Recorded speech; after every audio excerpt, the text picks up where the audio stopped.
Hello and welcome our dear viewers to our special edition and special coverage on Nile TV International. As we know, Egyptian expatriates continue voting on Friday in the second phase of the House of Representatives election, and vote counting began in New Zealand, the first country in which casting ballots kicked off given its local time difference. And to shed more light on this issue, I'm honored to be joined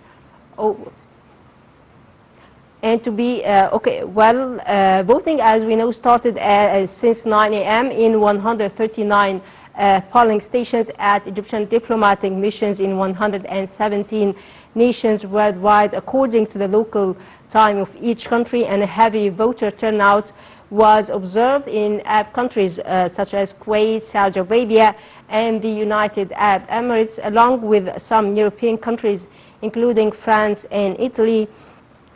Also eligible voters in this phase of the legislative election are 34.6 million people who chose between 316 independent candidates vying for 141 individual seats, in addition to a single election slate in 13 government races, including the capital, Cairo. And to shed more light on this issue, I'm honored to be joined over the phone by Dr. Abdel Rahman, political analyst. Good afternoon, Dr. Amr. Well, good afternoon to you. Hello to you and to the dear viewers. Dr. Amr, can you hear me? Yes, I do. Good afternoon to you and to the dear viewers.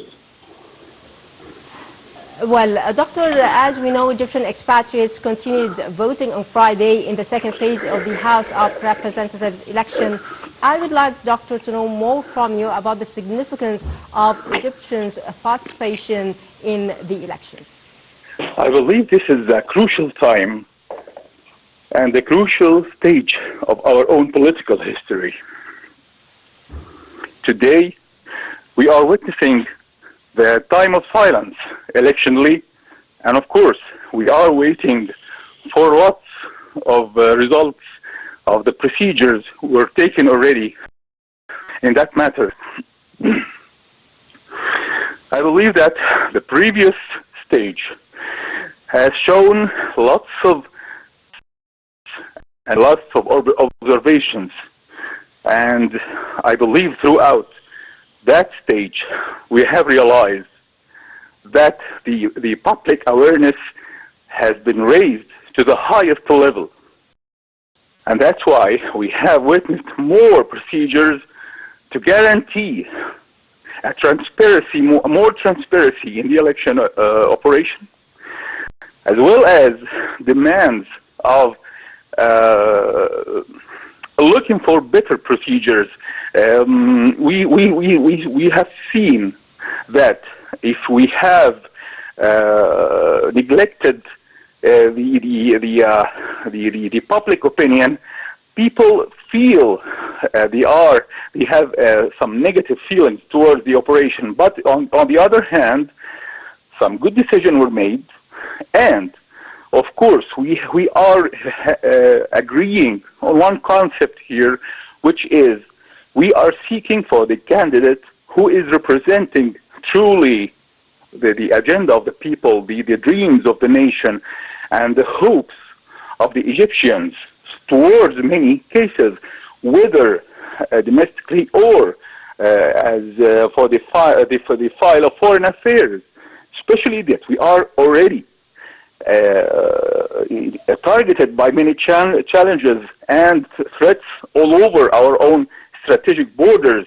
It means we should be united in vision, united in opinion, as best as we can. So we shouldn't allow any differences to come between us as a nation and as a leadership, of course. I believe also that too many opinions was raised in the past few weeks as a reflection of the notices they have witnessed as the operation went on, that immunity is the main target for some candidates.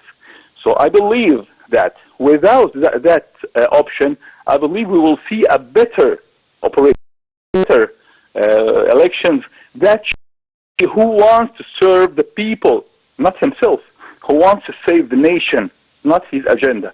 The public dreams should be on top of his priorities, yes, not the community, not his own best interest, but the best interest of the nation, and which is connected to our own national security. Well, Dr. Amr, Egyptian women have always been making history. They have been always playing a great and vital role in the society during critical times, and we have during the first phase of the 2025 parliamentary elections, we have witnessed Egyptian women standing in long queues in front of the polling stations, full of will and determination, believing that they have to have a voice. So I would like, Doctor, to know more from you about the significance of women participation in the election. Well, of course, we have taken part in many events, not just in this activity, but since the beginning of the revolutions, since the January 25th revolution and then June 3rd revolution. Since then, we have witnessed the rise of participation for women as well as men. Together, they side by side achieved a lot and sacrificed more than any nation could sacrifice to do the same time, which is reformation of the public, reformation of the political regime, as well as sacrificing more to keep and to maintain the stability of the nation. So this is the hard line that many people, all of the nation has gathered, reforming and making it life politically, economically for the nation, as well as maintaining the stability in the nation. I believe throughout any action, any procedure like the elections or whatsoever, we are together, women and men, together side by side, shoulder to shoulder in this operation, in this effort, in this sacrifice we are giving willingly for the good for the nation, for the good of the nation, and for the good of our own future, for our children, for generations to come. Well, I will take from you, Dr. Amr, and indeed during the first phase of the elections, I had the opportunity to cover the elections in Al Fayoum Governorate, and also during the Senate elections, also I had the opportunity to cover the elections in Al Fayoum, and indeed I saw different, not only in Fayoum, but throughout the different governorates of Egypt, we saw and we witnessed different age brackets, different segments of society, men, women, young, old. They are keen to go to the voting stations in order to cast their votes, believing that their voices will count, and also believing that their decisions will lead to a better and flourishing future in the country. I would like to ask you, how do you see the significance of enhancing the sense of belonging in the citizens, especially in the younger generation, in the youth? How do you see the significance of enhancing this sense of belonging? Well, I believe throughout statistics, we have all realized that the youth sector is the largest sector in the society, even more than those who are beyond the 50s or 60s or whatsoever, whether women or men.